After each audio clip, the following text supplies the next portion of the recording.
La tarde llegaba al sitio Pedra Branca con ese color específico que solo existe en el interior de Minas Gerais, cuando el sol empieza a bajar detrás de las colinas y la luz se vuelve dorada y espesa, del tipo que convierte las cosas ordinarias en algo que parece pintado, que hace que hasta los postes de madera carcomida y las cercas oxidadas tengan por unos minutos esa dignidad silenciosa de las cosas que han estado mucho tiempo en el mismo lugar y que han aprendido a pertenecer. Era el tipo de luz que los que nacen en el campo aprenden a leer como un reloj, que saben que cuando llega esa tonalidad dorada, quedan 2 horas antes de que oscurezca completamente, y que esas 2 horas tienen su propio ritmo, su propia lista de cosas que hacer antes de que el día se cierre. Nadie en el sitio Pedra Branca estaba mirando la luz esa tarde. Estaban mirando al perro. El perro estaba en el centro del patio de tierra compacta que separaba la casa principal del galpón de herramientas. Y estaba en una posición que no era natural para él, que no era la posición de ninguna de las cosas que los perros hacen voluntariamente. Estaba de costado, con las 4 patas extendidas en una rigidez que no era el reposo, sino otra cosa, con el cuerpo recorrido por temblores que venían y se iban en intervalos irregulares. Con los ojos abiertos, pero mirando algo que no estaba en ese patio, que no estaba en ningún lugar que los presentes pudieran ver. Se llamaba Bayo. Lo habían nombrado así por el color, ese amarillo oscuro tirando a marrón que en el campo llaman bayo, y que en los caballos se dice con admiración, y que en los perros simplemente describe. Bayo tenía 5 años. Era de tamaño mediano, sin raza definida, con esas orejas caídas que le daban un aspecto de perpo a sorpresa, y que en sus tiempos buenos, que hasta hacía poco eran todos sus tiempos, le daban también un aire de bonomía permanente, de perro que está de acuerdo con el mundo y que el mundo está de acuerdo con él. Estaba Raimundo Sousa, el dueño del sitio, 67 años, cuerpo de hombre que había trabajado toda la vida con él, y que lo mostraba, manos enormes y espalda ligeramente encorvada, por los años de inclinarse sobre la tierra. Estaba su nuera, Priscila, 34 años, esposa de su hijo Wendell, que estaba en Belo Horizonte, trabajando, y que volvía los fines de semana, mujer de ciudad adaptada al campo, con esa adaptación incompleta que tienen los que eligieron el campo sin haber nacido en él, que aman muchas cosas de él, pero que cuando algo se complica, piensan primero en soluciones de ciudad. Estaba Jair, el peón que vivía en el sitio desde hacía 12 años, y que era tan parte del lugar como las piedras blancas que le daban el nombre. Y estaba Toniño, el hijo de 15 años de Raimundo, que había salido de la escuela temprano ese día, porque era viernes, y que miraba al perro, con la cara de quien ve algo que le duele y no sabe qué hacer con ese dolor. Ninguno de los 4 sabía qué hacer. Eso era lo que compartían en ese momento, además de la preocupación, el no saber. Bayo llevaba 2 días deteriorándose de una manera que no correspondía a nada que ninguno de ellos hubiera visto antes en un perro. No era una herida, no era una pelea, no era el deterioro lento del hambre o del abandono. Era algo que venía de adentro, algo invisible y urgente que estaba usando al perro desde dentro hacia afuera, y que en las últimas horas había acelerado hasta ese punto de crisis que los tenía a los 4 parados en el patio mirando sin saber. El veterinario más cercano estaba en Pirapora, a 48 kilómetros. Raimundo lo había llamado al mediodía. El doctor había dicho que no podía ir ese día, que tenía una intervención quirúrgica en una hacienda grande que no podía postergar, que mañana sábado podría a primera hora, que mantuvieran al perro hidratado, que lo pusieran a la sombra, que si empeoraba mucho, llamaran de nuevo. Había empeorado mucho, y el teléfono había sonado hasta el buzón de voz. Era en ese contexto, en esa tarde dorada de Minas Gerais, con el perro en el centro del patio, y los cuatro mirando sin saber, que apareció Conceizón. Conceizón Barbosa llegó al sitio Pedra Branca, todos los viernes a las 3 de la tarde. En el Gol blanco desvencijado de su marido, que hacía ese trayecto de 12 kilómetros desde el pueblo, con una fidelidad que desafiaba el estado de la mecánica. Llegaba, limpiaba la casa, ayudaba con lo que Priscila necesitara, y se iba al anochecer. Llevaba 8 meses haciendo eso, desde que Priscila había llegado al sitio, y había necesitado ayuda con una casa que no conocía, y con una vida de campo que tampoco conocía completamente. Conceizón tenía 51 años. Era negra, de piel muy oscura, con canas en el cabello, que llevaba siempre recogido con un prendedor de plástico azul, que era siempre el mismo o siempre uno igual. Nadie lo sabía con certeza. Tenía una manera de entrar a los lugares que era particular, que era la manera de alguien que no presupone que su presencia es bienvenida, pero que tampoco la disculpa, que simplemente llega y hace lo que tiene que hacer, y deja que el espacio decida cómo acomodarla. Era pequeña de estatura, pero no de presencia, y tenía los ojos de las personas que miran con más cuidado del que nadie espera de ellas. Esa mirada que registra detalles que otros no registran, porque no están mirando con la misma atención. Ese viernes llegó al sitio a las 3:15, que era 15 minutos tarde, porque el Gol había tenido dificultades en el camino de tierra, después de las lluvias del miércoles. Estacionó, bajó, tomó su bolsa del asiento trasero, y caminó hacia la casa. Fue cuando dobló la esquina del galpón, y vio el patio, que se detuvo. Vio al perro, vio a los cuatro mirando al perro, y en un solo segundo de observación que fue suficiente para ella, leyó lo que había en esa escena con una precisión que no era intuición, sino otra cosa, algo más técnico y más concreto que la intuición, aunque a veces se le parezca desde afuera. Dejó la bolsa junto a la pared del galpón, y fue hacia el perro. No fue rápido ni lento.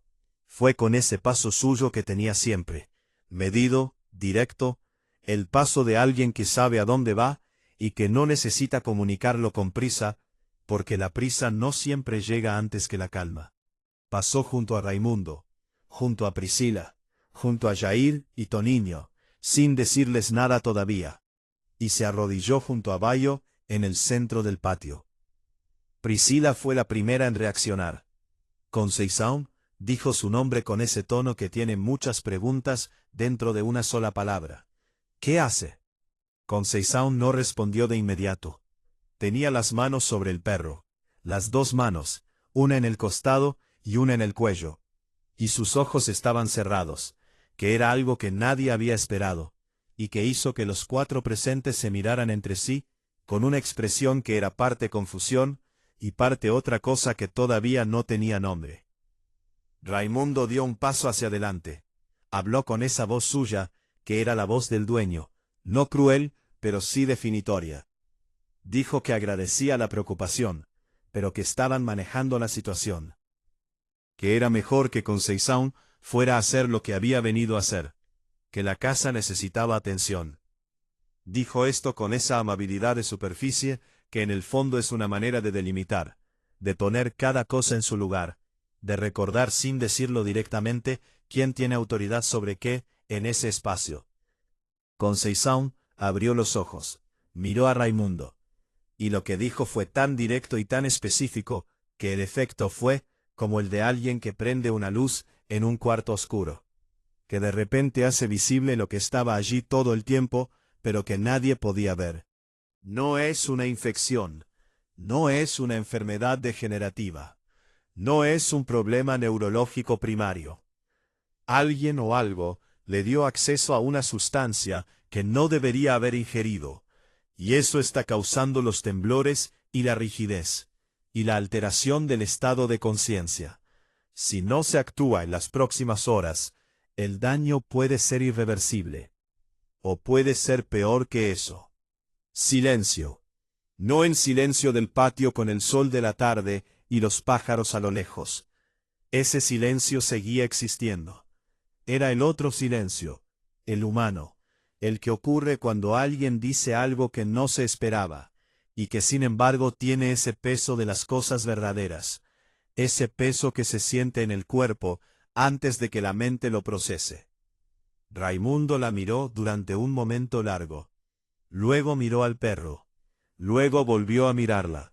Y en su mirada había una pregunta que todavía no sabía si tenía derecho a hacer, que todavía no sabía si las circunstancias se la habían ganado. Priscila fue quien la hizo. Priscila, que era de ciudad, y que tenía esa franqueza de los de ciudad, que no siempre calcula si es el momento correcto, sino que dice lo que necesita saber cuando lo necesita. Preguntó: ¿Cómo sabe usted eso? Y Conceizón, arrodillada en la tierra del patio, con las manos todavía sobre el perro, respondió. Respondió de una manera que nadie esperaba, que nadie en el sitio Pedrabranca, en 8 meses de verla llegar los viernes con el gol blanco, y irse al anochecer, había tenido razón para esperar. Porque nadie le había preguntado, porque nadie en 8 meses había pensado en preguntarle quién era más allá de lo que hacía cuando estaba allí. Pero antes de que Conceizón respondiera, antes de que lo que nadie sabía se volviera lo que todos sabrían, pasó algo con el perro que cambió la velocidad de todo. Bayo tuvo otro episodio. Fue el más intenso hasta ese momento. Los temblores que venían y se iban en intervalos se volvieron continuos. El cuerpo entero sacudiéndose con esa violencia que asusta, precisamente porque viene de adentro, y no hay manera de sujetarla desde afuera. Los ojos poniéndose en blanco brevemente. Las patas haciendo un movimiento de pedaleo que no encontraba suelo. Duró casi 1 minuto. 1 minuto que en el patio del sitio Pedrabranca duró mucho más que 60 segundos. Toniño, el chico de 15 años, dijo papá con una voz que no era de 15 años, sino de algo más pequeño y más asustado. Priscila llevó la mano a la boca. Jair se quitó el sombrero, que era su manera de hacer algo cuando no había nada que hacer. Y Raimundo, que había visto muchas cosas en 67 años de campo, pero que esta tarde estaba viendo algo que lo superaba, miró a Conceizón con una mirada que ya no tenía en ella los límites de antes. Conceizón ya estaba moviéndose. Se había levantado en el primer segundo del episodio, y había ido a su bolsa, la que había dejado junto a la pared del galpón, y la había traído. La abrió en el suelo junto al perro, con esa eficiencia de quien sabe exactamente lo que tiene y dónde está.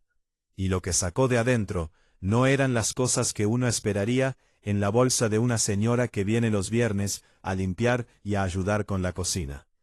Había instrumentos, pequeños, específicos, del tipo que tiene nombre técnico, y que en manos de alguien que sabe usarlos, tiene una función muy concreta. Había frascos, numerados con una letra y un número en tinta negra permanente, con un orden que no era aleatorio. Había guantes de látex delgados, del tipo quirúrgico. Y había un cuaderno, de tapas duras, color marrón oscuro, lleno de páginas con anotaciones, que los que alcanzaron a verlo después describieron como letra pequeña y precisa, con diagramas, con fórmulas, con el tipo de contenido que no se genera en la escuela secundaria, sino en otro lugar. Raimundo abrió la boca, la cerró, y lo que salió no fue la delimitación de antes, sino algo diferente. Algo que era la pregunta correcta, que debería haber sido la primera pregunta, y que solo llegaba ahora porque la urgencia había quitado el espacio para todo lo demás. Dijo: ¿qué necesita? Conceizón dijo lo que necesitaba.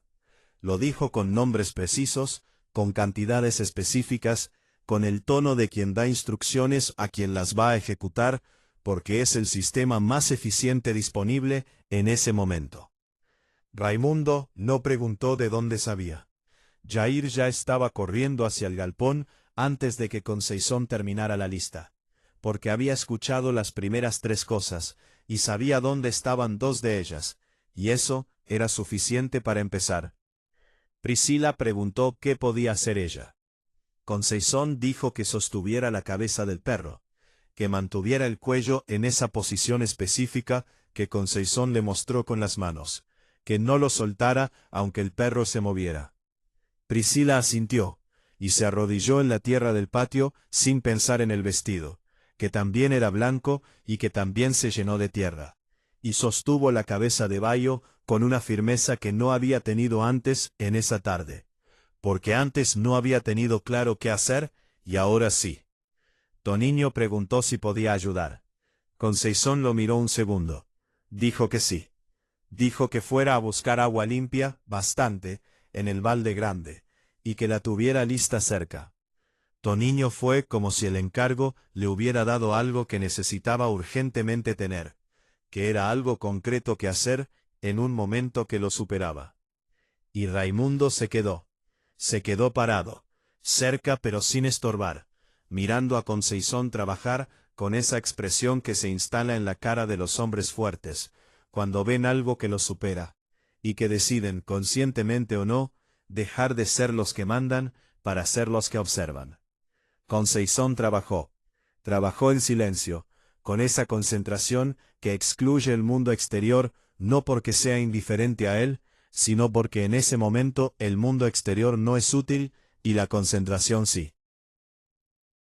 Sus manos hacían cosas sobre el perro que nadie en ese patio podía nombrar con precisión, pero que todos podían ver que eran correctas, que tenían esa lógica interna de los movimientos que saben por qué existen, que no improvisan, sino que ejecutan algo que ya está en quien lo hace antes de que la situación lo requiera.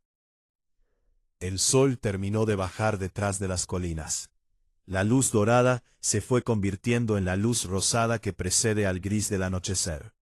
Y en el patio del sitio Pedra Branca, con el color del cielo cambiando sobre ellos, y el sonido de los grillos empezando como siempre, a las 6 de la tarde, sin importar lo que ocurriera debajo de ellos, Conceizão Barbosa hizo lo que sabía hacer.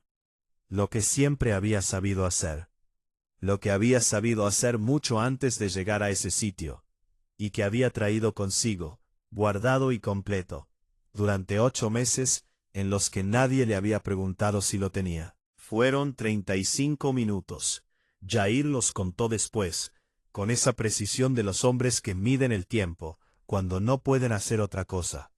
35 minutos durante los cuales el patio del sitio Pedra Branca fue un espacio diferente de lo que era habitualmente, un espacio con una concentración adentro que lo hacía sentir más pequeño y más importante al mismo tiempo. En el minuto 17, que Jair también recordaba con exactitud, porque había sido el momento en que había soltado el aliento que llevaba tiempo conteniendo sin saberlo, Bayo hizo algo. Fue un movimiento pequeño, del tipo que en otras circunstancias habría pasado desapercibido, pero que en esa tarde cargada de tensión, fue como una señal que todos recibieron al mismo tiempo. Movió la cola, despacio, con la lentitud de algo que vuelve de muy lejos, pero la movió, 2 veces, y luego una tercera. Toniño, que estaba agachado con el balde de agua a 3 metros del perro, soltó un sonido que no era una palabra, pero que contenía todo lo que una palabra no alcanza a contener. Priscila, que seguía sosteniendo la cabeza del perro con las manos en tierra, y el vestido blanco completamente marrón, cerró los ojos un segundo, y cuando los abrió, tenían algo diferente en ellos. Jair se puso el sombrero de nuevo, que era su manera de decir que las cosas volvían a su lugar. Y Raimundo, que había permanecido de pie todo ese tiempo con los brazos cruzados, y la expresión de quien está haciendo el esfuerzo de no intervenir en algo que no entiende completamente. Descruzó los brazos, y los dejó caer a los costados, y en ese gesto pequeño había una rendición, que no era derrota, sino reconocimiento. Conceizón terminó en el minuto 35. Se incorporó con ese movimiento suyo, que no hacía aspavientos, aunque hubiera razones para hacerlos. Miró al perro durante el tiempo que necesitó para verificar lo que tenía que verificar. Luego empezó a ordenar los elementos que había desplegado en el suelo, con la misma precisión con que los había sacado, guardando cada cosa en el lugar correcto dentro de la bolsa. Había un respeto en ese silencio, que era diferente del silencio de antes, que era el silencio de las personas que han visto algo que les ha cambiado el tamaño de lo que creían saber. Cuando Conceizón cerró la bolsa y se levantó completamente, Raimundo habló. Habló con esa voz suya, pero sin la delimitación de antes, con algo más abierto. Dijo Conceizón, nada más, solo su nombre, pero con todo adentro. Conceizón lo miró, y dijo lo que tenía que decir antes de que nadie preguntara, porque había llegado el momento de decirlo, y ella lo sabía con esa claridad con que sabía las otras cosas. Dijo que el perro necesitaba al veterinario mañana de todas formas, que lo que había hecho era intervención de emergencia, que había detenido el proceso agudo, que había comprado tiempo, pero que el tratamiento completo requería lo que ella no tenía allí, que era importante que el doctor llegara temprano, y que supiera exactamente qué había pasado y qué se había hecho, para que el tratamiento continuara en la dirección correcta. Raimundo dijo que él se encargaría, que el doctor estaría allí a las 8 de la mañana, aunque tuviera que ir a buscarlo personalmente. Y luego dijo la pregunta que era la única pregunta que quedaba, la que todo lo demás de esa tarde había estado preparando sin que nadie lo supiera. Dijo, ¿quién es usted, Conceizón? Y Conceizón Barbosa, que llevaba 8 meses llegando los viernes al sitio Pedra Branca en el gol blanco de su marido, y que en esos 8 meses había limpiado, lavado, cocinado y guardado en su bolsa de todos los días todo lo demás que era, respondió. Conceizón Barbosa había nacido en Montes Claros, la misma ciudad del norte de Minas Gerais, que produce ese tipo de personas que el interior de Brasil produce en silencio, sin que nadie haga anuncio de ello. Personas que cargan en sí mismas una historia más grande de lo que el lugar donde se encuentran sugiere. Era hija de un hombre que cuidaba perros de caza para los fazendeiros de la región, y que la había llevado desde los 6 años a ver cómo se atendían esos animales, cómo se trataban sus heridas, cómo se detectaban sus enfermedades antes de que fueran graves. Y era hija de una mujer que había estudiado enfermería por correspondencia en los años en que eso era lo que había disponible para las mujeres de su condición y de su lugar, y que había ejercido durante 30 años en el posto de salud del municipio, con esa competencia callada de los que aprenden bien lo que aprenden, y que no necesitan que nadie les reconozca que lo saben para seguir haciéndolo. De su padre había heredado el amor por los animales, y la capacidad de leerlos que no se aprende en los libros, sino al lado de alguien que ya sabe hacerlo. De su madre había heredado la disciplina del estudio, y la idea, que en su casa era un hecho, y no una aspiración, de que el conocimiento era lo único que nadie podía quitarte una vez que lo tenías adentro. A los 20 años, Conceizón había aprobado el vestibular para medicina veterinaria en la UFMG, la Universidad Federal de Minas Gerais, en Belo Horizonte. No en el primer intento, en el tercero, lo que significaba que había intentado 2 veces antes, que había fallado 2 veces antes, y que había vuelto a intentarlo la tercera vez, porque no había en ella el mecanismo que hace que algunas personas interpreten el fracaso como señal de que no deben seguir intentando. En su caso, ese mecanismo no existía. El fracaso era información. La información se usaba para hacerlo mejor la próxima vez. La próxima vez había funcionado. Había estudiado en Belo Horizonte durante 5 años, trabajando siempre en paralelo, porque la beca del gobierno cubría la matrícula, pero no cubría el alquiler, ni la comida, ni los libros, ni el transporte, ni ninguna de las otras cosas que cuesta vivir en una ciudad cuando se viene del interior sin familia allí. Había trabajado en casas, en restaurantes, en una lavandería industrial cerca de la universidad, que abría a las 5 de la mañana, y que le permitía llegar a las clases de las 8 con los brazos cansados, pero con el alquiler pagado. Había aprendido, en esos años, a funcionar con menos sueño del que el cuerpo pide, a estudiar en los micros, a guardar la concentración para los momentos en que había concentración disponible y a aprovecharlos completamente. Se había graduado. Había hecho su año de residencia en una clínica de animales de compañía en BH.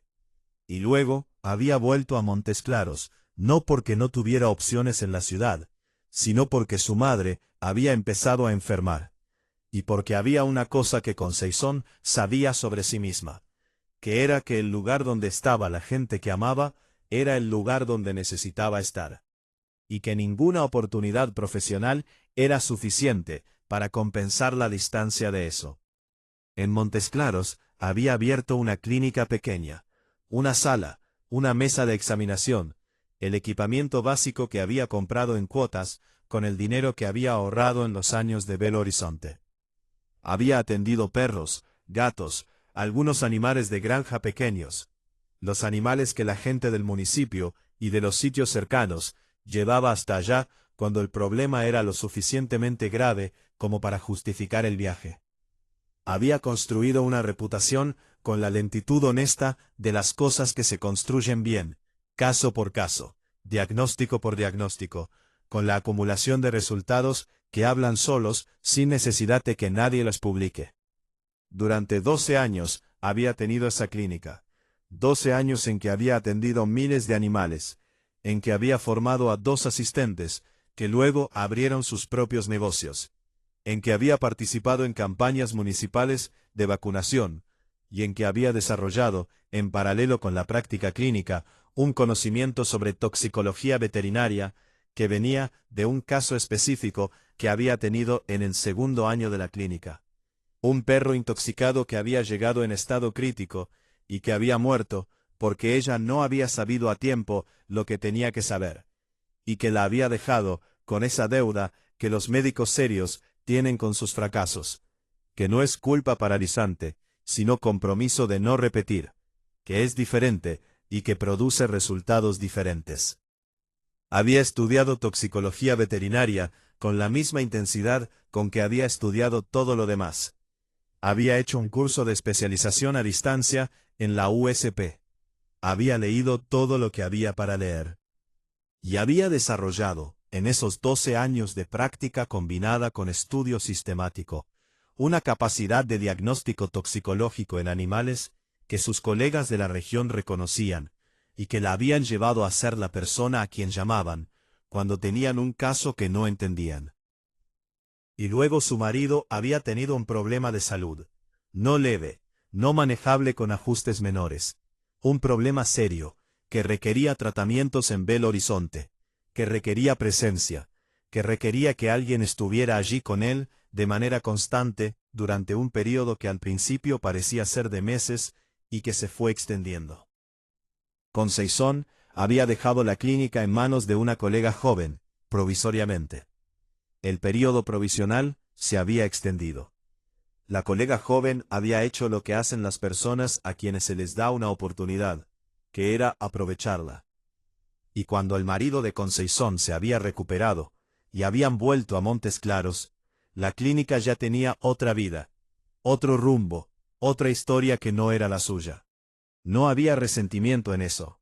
Conceição no era una persona de resentimientos, no porque no sintiera las pérdidas, sino porque había aprendido, en una vida que había requerido aprendizajes constantes, que el resentimiento usa la energía que se necesita para lo que viene después. Y lo que venía después era lo que importaba. Lo que venía después había sido la necesidad de reconstruir nuevamente, de generar ingresos mientras decidía qué sería el próximo paso, de tener tiempo y espacio para pensar en ese próximo paso sin la presión de la urgencia económica que distorsiona el pensamiento. El trabajo en casas era inmediato, era honesto, era suficiente para estabilizar, mientras construía lo que seguiría. El sitio Pedra Branca había sido en ese contexto un trabajo como otros. Un trabajo que había empezado en un viernes de marzo, y que llevaba 8 meses siendo los viernes. Y que en esos 8 meses había sido lo que parecía ser, que era una mujer que venía a limpiar y a ayudar, que hacía bien su trabajo, que era discreta y puntual y confiable, y que en ningún momento había sido preguntada qué más era. Hasta esa tarde de viernes, en que Bayo estaba en el patio, y el sol tenía ese color dorado, y nadie sabía qué hacer. Y Conceizón había llegado 15 minutos tarde, por culpa del gol y de la lluvia del miércoles, y había dejado la bolsa junto al galpón, y había caminado hacia el centro del patio sin que nadie se lo pidiera, porque lo que había visto en un segundo era suficiente para saber que tenía que hacerlo. Raimundo escuchó todo esto de pie, en el patio, con el cielo ya completamente oscuro sobre ellos, y la única luz siendo la del corredor de la casa, que proyectaba un rectángulo amarillo sobre la tierra.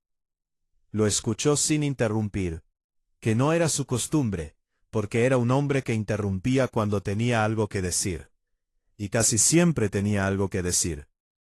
Pero esta vez no interrumpió.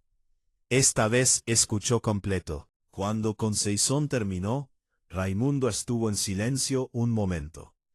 Luego miró a Bayo, que seguía en el suelo, pero que había cambiado, que respiraba de una manera que era perceptiblemente diferente de la de una hora antes, que tenía los ojos cerrados, no con la rigidez de la crisis, sino con la suavidad del sueño, del cuerpo que descansa porque algo que lo estaba agrediendo ha empezado a ceder.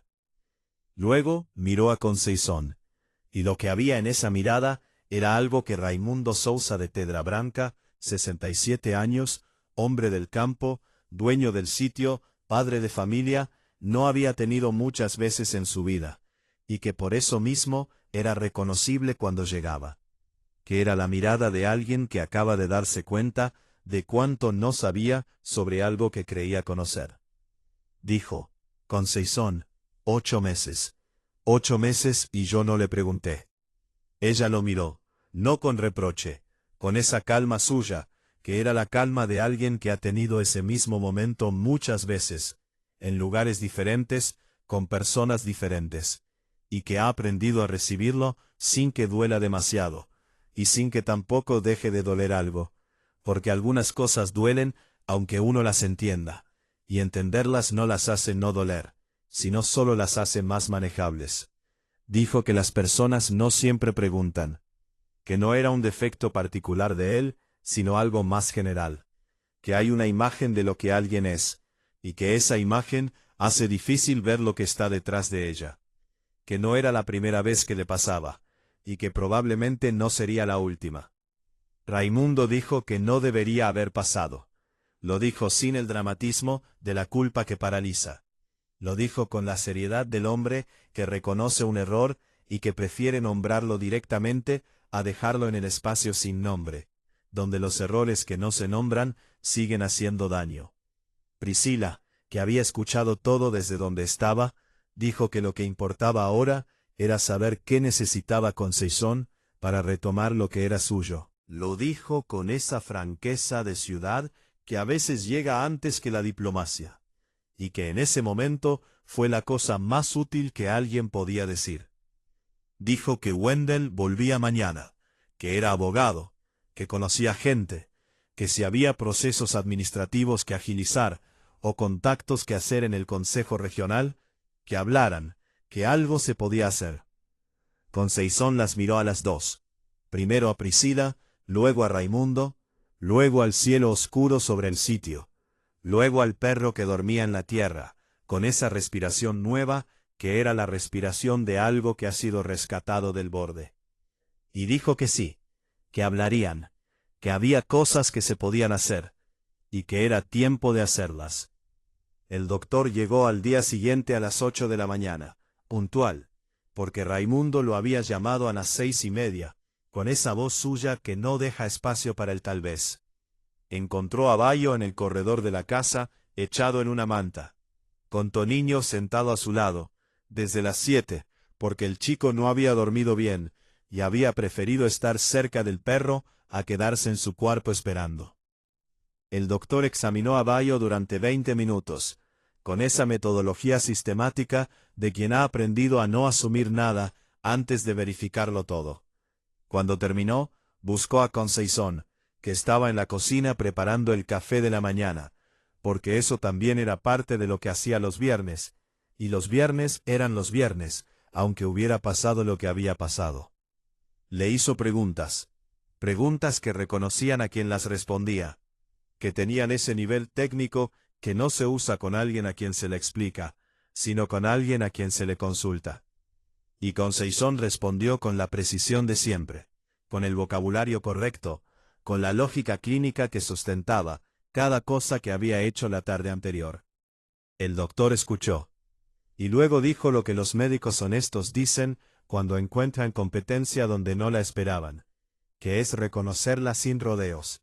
Dijo que el diagnóstico era exacto, que sin lo que Conceição había hecho la tarde anterior, el desenlace del sábado por la mañana habría sido muy diferente. Que Bayo estaba vivo, porque alguien había sabido lo que tenía que saber en el momento en que hacía falta saberlo. Y luego preguntó si ella estaba ejerciendo. Conceição dijo que no, que estaba en proceso de retomar. El doctor dijo que la región necesitaba personas con esa capacidad de diagnóstico, que la toxicología veterinaria era un área en que la mayoría de los colegas de la región tenían formación básica, y que casos como el de ese perro llegaban más seguido de lo que parecía, porque el Sertão y el campo en general tenían más fuentes de intoxicación de las que los dueños de los animales reconocían. Que si ella estaba buscando el modo de retomar, que hablaran, que él conocía a la coordinadora del Consejo Regional en BH, y que con una llamada se podían acortar tiempos. Wendell llegó al mediodía desde Belo Horizonte, un día antes de lo habitual, porque Priscila lo había llamado la noche anterior y le había contado lo que había pasado. Escuchó todo. Y luego habló con Conceição, con esa eficiencia de los abogados que saben traducir los problemas en pasos, que convierten lo que parece un obstáculo monolítico en una secuencia de cosas manejables. Le preguntó qué documentación tenía, cuál era el estado de su registro, qué había que regularizar. Conceição tenía respuestas para todo, porque era el tipo de persona que guarda sus papeles con cuidado, que sabe que la documentación de lo que uno es y de lo que uno ha hecho es parte de la historia que no se puede reconstruir si se pierde. Wendell dijo que en 2 semanas tenía una reunión en BH con un colega del Consejo Regional por otro asunto, y que podía agregar el caso de Conceição a la agenda, que no prometía resultados inmediatos, porque los procesos administrativos raramente eran inmediatos, pero que prometía que no se perdería tiempo innecesario. Con esa manera suya de decir el sí importante, que no era diferente del sí cotidiano en el volumen, sino en el peso que tenía detrás. Raimundo la encontró esa tarde en el corredor, mirando a Bayo que dormía. Se sentó en el banco de madera que estaba junto a la puerta, el banco donde Seu Severo habría estado en otra historia, y donde los hombres mayores de los sitios del interior de Brasil tienen la costumbre de sentarse al final del día a mirar lo que el día dejó. Y dijo algo que no había planeado decir, pero que salió porque era lo que había en él. Dijo que su mujer, la madre de Wendell y de Toninho, había muerto hace 6 años, que era profesora, que había enseñado durante 30 años en la escuela del municipio, y que nadie en esa escuela la había llamado por su nombre, sino por el cargo, que era profesora. Que él mismo, avergonzado lo decía, había tardado en entender completamente lo que eso significaba para ella. El peso de ser reducida a la función, de ser la función y no la persona que ejercía la función. Que lo había aprendido de ella, que había tenido paciencia con ese aprendizaje, aunque no debería haber necesitado tenerla. Que algunos aprendizajes llegaban tarde, y que lo que llegaban tarde no los hacía menos reales, pero sí los hacía más costosos. Dijo que lo que había pasado con Conceição era otra versión de lo mismo. Que él había mirado 8 meses una persona y había visto solo la función. que eso también era un costo, no solo para ella, que era quien más lo pagaba, sino para él también, que había pasado 8 meses sin saber que tenía ese conocimiento cerca, y que en cualquier otro viernes, en cualquier otra tarde, con cualquier otro animal en crisis, lo habría seguido sin saber.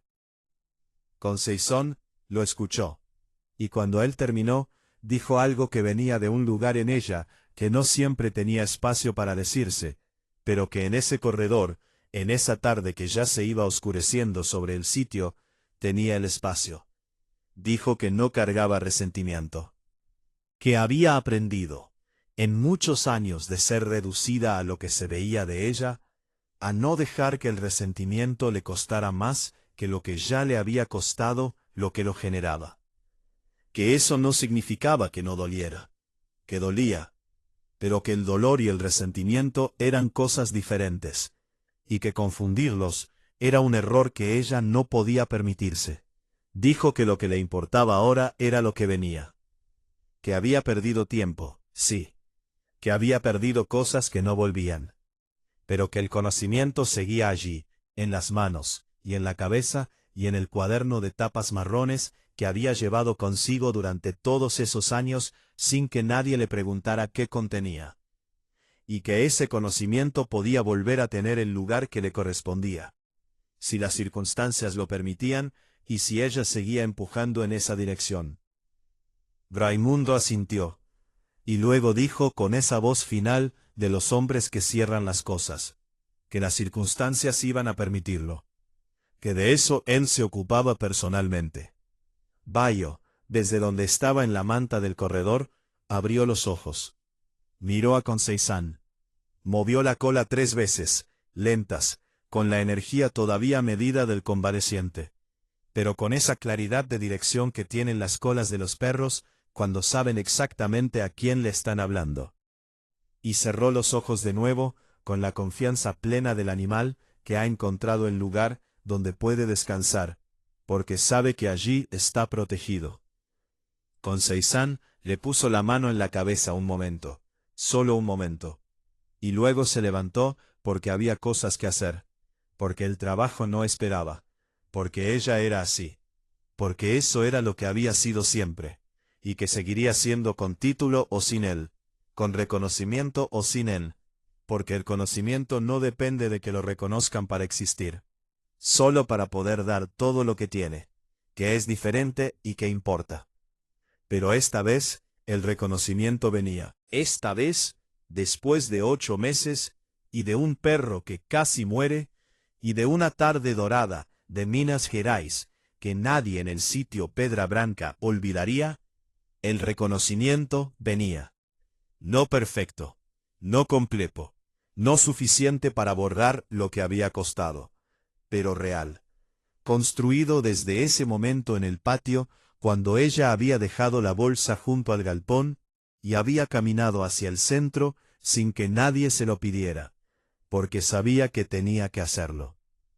Eso también era Conceizao, la que no espera permiso para hacer lo que hay que hacer, la que lleva consigo lo que sabe, aunque nadie lo vea, la que cuando el momento llega, y el momento siempre llega de una manera u otra, está lista, porque la preparación no necesita audiencia para ser real, porque el conocimiento no se oxida solo porque nadie lo use, porque hay personas que guardan en sí mismas, con una paciencia que es también una forma de dignidad, todo lo que son, esperando el momento en que el mundo finalmente tenga la inteligencia de preguntar.